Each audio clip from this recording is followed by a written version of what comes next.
Chao pueblo y bienvenidos a otro banquillo, el cual estaré hablando de tres cosas que quizás pasaron por desapercibido en la rueda de prensa de Igor Tudor de ayer y lo que significa, o por lo menos lo que yo intuyo en cuanto al cambio interno que se está viendo dentro de la Juventus. Obviamente, antes de empezar en este tópico, mi invitación, como siempre, a dejar ese me gusta, suscribirse y compartir. Es algo totalmente gratis y fácil para ustedes de hacer, pero nos apoya muchísimo a nosotros para llegar a muchísimos más juventini que aún no han encontrado Pueblo Juve, esta su casa.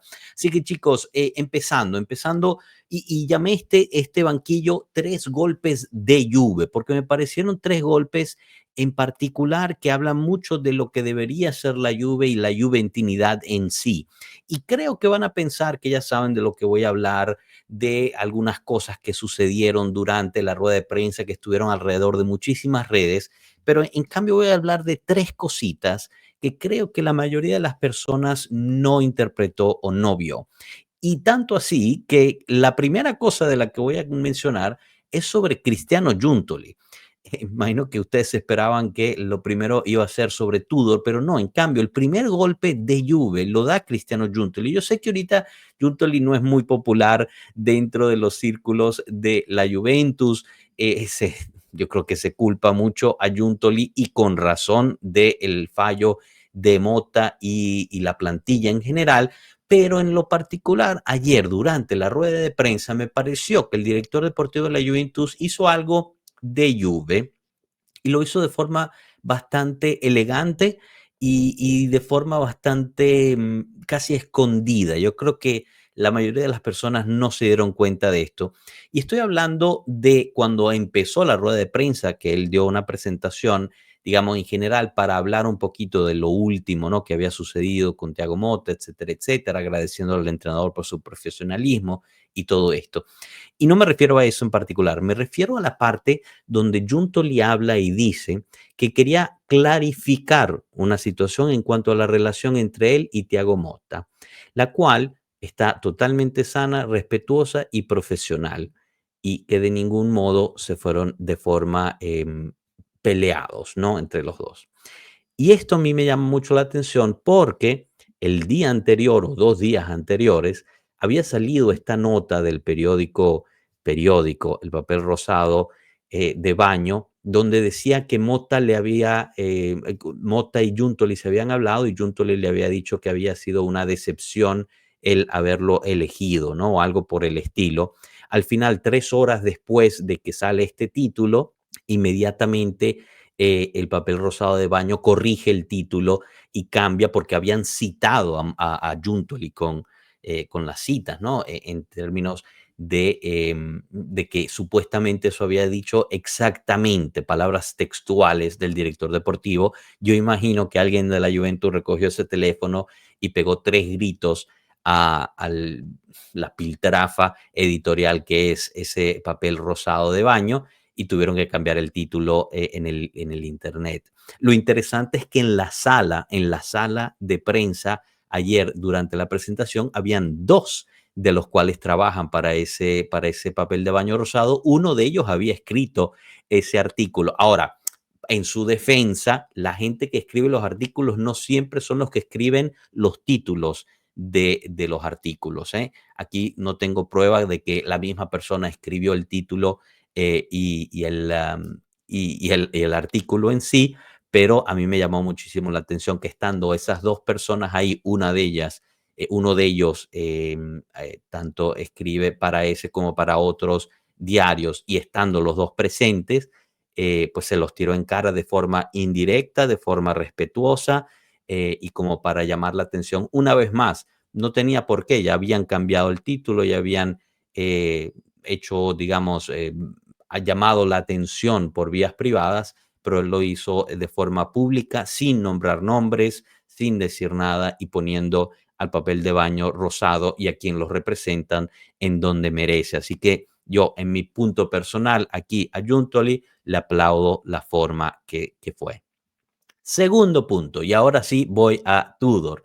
Y yo sé que muchísimos y en todas las redes, ¿no? Salieron, yo creo que los dos momentos que más han dado vuelta en las redes de Tudor fue cuando habla de Lilian Thuram, que lo llamó y le dijo, si se porta mal mi hijo, dale 2 cachetadas.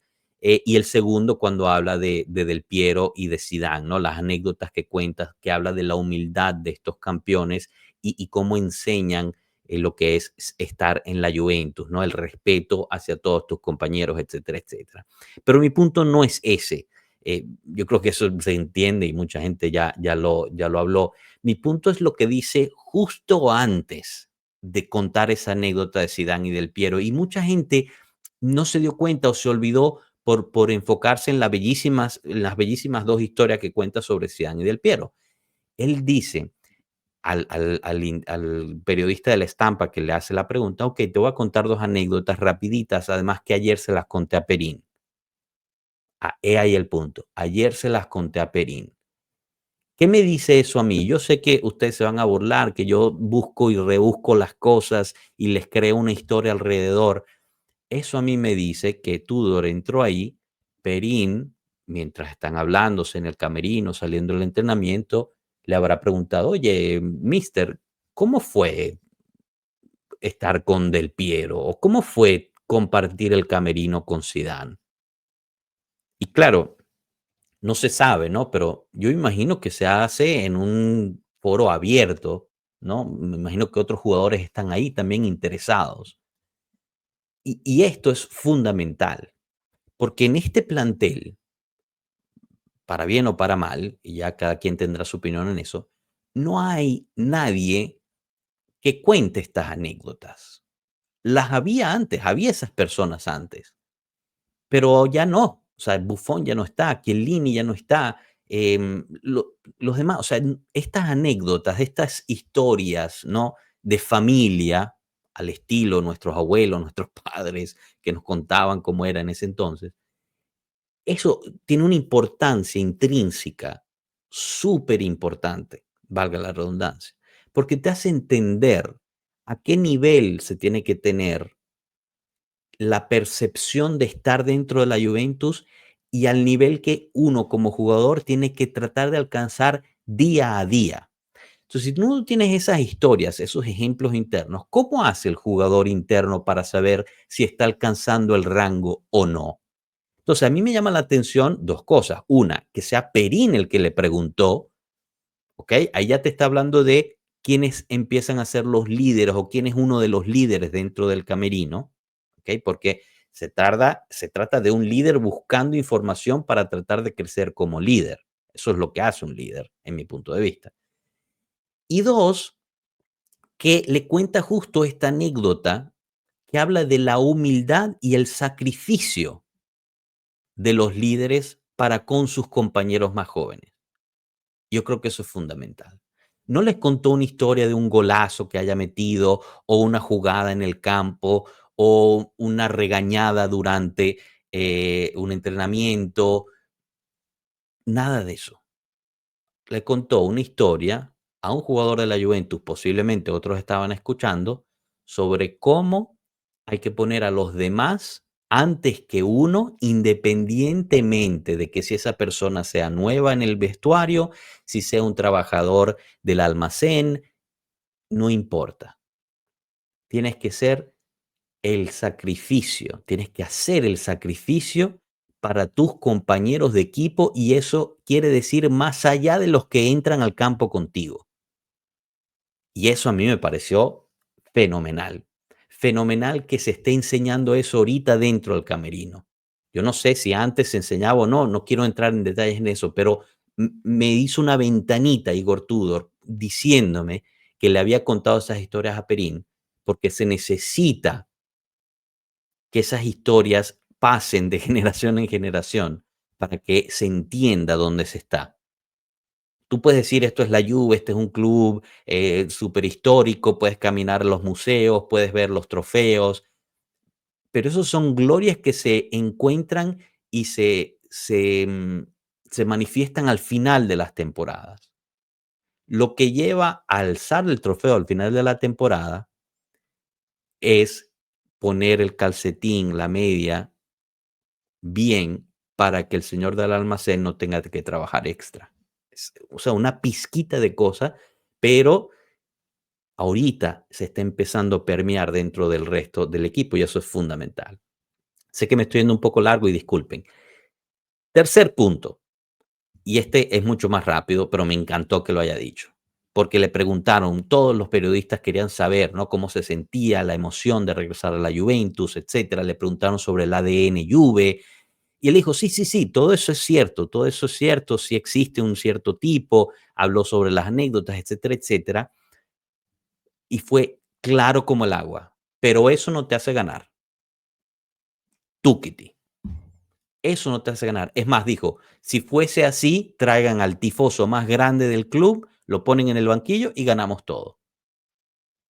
Fenomenal. Entonces, lo que está diciendo ahí Tudor, en mi punto de vista, como lo interpreto, dice, sí, yo vengo aquí, estoy muy emocionado de estar aquí, sé que tengo una historia de Juventus, sé que puedo transmitir la historia de la Juventus a mis jugadores como lo hicieron mis entrenadores y mis colegas de trabajo, pero nosotros ganamos no porque había, digamos, una forma de pasar estas historias, eso es importante, pero ganamos porque le metimos los que te conté.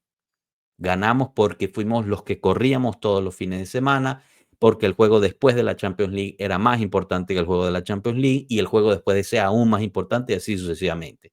Entonces, el ADN Juve del cual todos hemos estado queriendo que haya más dentro de la Juventus, sí, es importante, pero no te gana partidos. Y eso es fundamental en mi punto de vista. Así que bueno, chicos, esas son las tres cosas que quería traer a la mesa y preguntarles si ustedes la vieron, si hay otra cosa que pasa por desapercibido, que no se está hablando, que ustedes percibieron y querrían compartir conmigo y con toda la comunidad, por favor pónganlo en los comentarios. Y bueno, nada, lo dejamos hasta aquí. Muchísimas gracias por su atención y nos vemos en la próxima. Hasta luego, pueblo. Chao.